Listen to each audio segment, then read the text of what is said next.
Olá, bom dia, boa tarde, boa noite. Nós vamos dar continuidade aos nossos assuntos de direitos reais. Meu nome é Ricardo Bulhões e hoje a gente vai falar sobre condomínio. Esse é o nosso primeiro encontro para falar de condomínio. Então, sem perder tempo, vamos lá.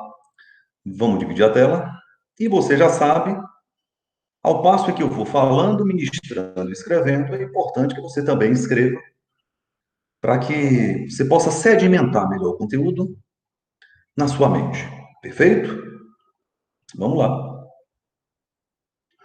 Vamos falar sobre condomínio. Condomínio. E a gente vai falar o que de condomínio? Vamos criar aqui um conceito. É importante a gente começar com um conceito. Quando nós pensamos condomínio, nós pensamos em uma forma de propriedade conjunta ou também chamada de copropriedade. Perfeito? Nós pensamos na situação e na hipótese de várias pessoas morando, cada um na sua faixa territorial, mas no mesmo ambiente, né? Um local em que nós temos áreas particulares e nós temos áreas comuns aos condôminos, tá bom? Nós temos várias espécies de condomínio. A gente vai falar aqui de um condomínio, e aí vem a nossa primeira estrutura, o condomínio, chamado de condomínio voluntário. O que é isso? É uma forma de propriedade conjunta, mas resulta da vontade das partes. É isso. Resulta da vontade das partes, ou seja, não era obrigatório, porque nós temos condomínios que são obrigatórios. Por exemplo, o espólio é uma modalidade de condomínio obrigatório. A partir do momento que a abertura da sucessão, ou seja, a partir do momento morte, aquele patrimônio vai ser transferido automaticamente para os herdeiros que têm direito. Mas não houve ali a partilha. Então, você tem a possibilidade ali de uma propriedade que é conjunta, enquanto não for partilhada, é de todo mundo. Condomínio necessário. Condomínio obrigatório. Mas o condomínio que vamos começar a falar aqui é de um condomínio que ele é voluntário. As partes manifestam sua vontade dentro da liberdade que é o estabelecimento das relações privadas e formalizam de maneira conjunta a sua propriedade. Tá bom? Para a gente começar a falar de condomínio, você precisa saber que todo condomínio precisa ser administrado, como efetivamente é. É administrado por alguém. Vamos botar aqui o acento. Vamos lá.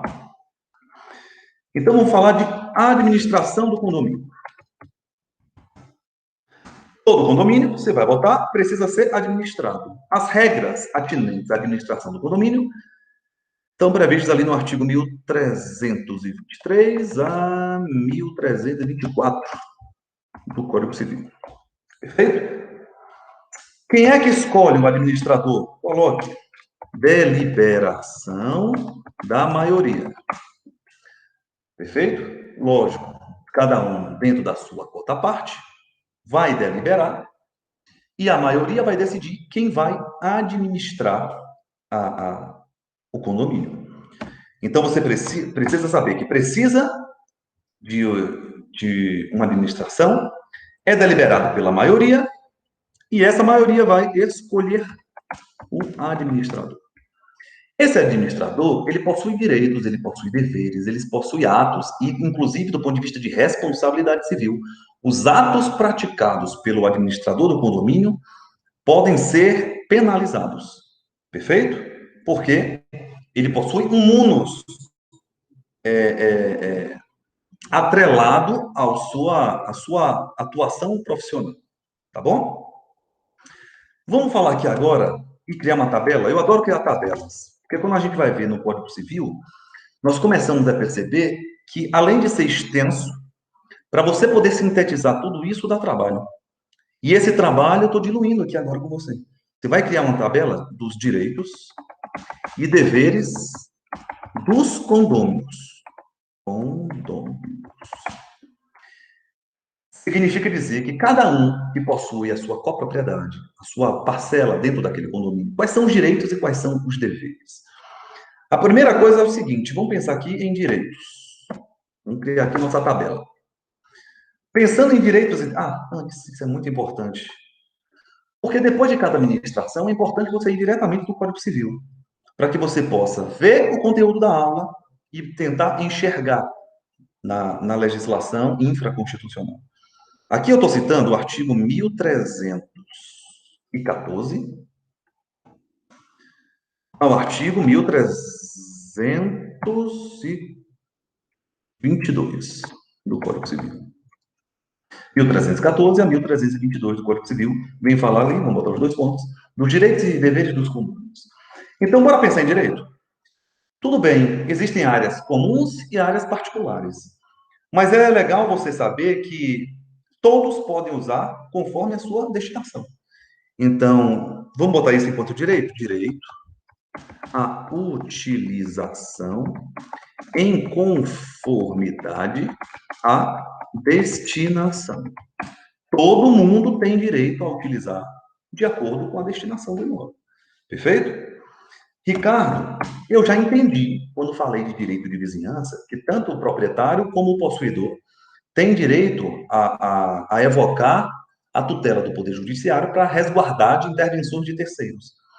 Quando nós pensamos também em direito de condôminos, quando pensamos em condomínio, também há direito à reivindicação pela utilização, pelo esbulho, se for o caso, formalizado por terceiros. Então, anote isso. Reivindicar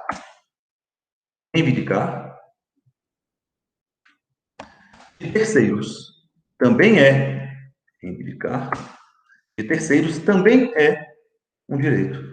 Sabe qual é um outro direito? Você sabe que existem áreas particulares e áreas conjuntas, áreas que são públicas, áreas que são de todo mundo, são de todos.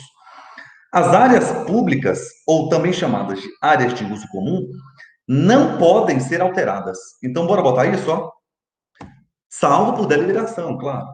Mas não pode haver a alteração da destinação da coisa comum. Se a área é comum, não pode haver individualmente alteração da sua destinação. Respeita-se, portanto, a sua natureza, você também pode botar isso. Geralmente me perguntam, e quem é que paga? E os tributos? E as taxas? É interessante que se estamos falando aqui de copropriedade, de áreas comuns, de propriedade pertencentes a várias pessoas, nós podemos falar de concorrência nas despesas. Então, se estamos diante de um condomínio, anote isso. Concorrer a despesas. Há uma concorrência nas despesas, tá?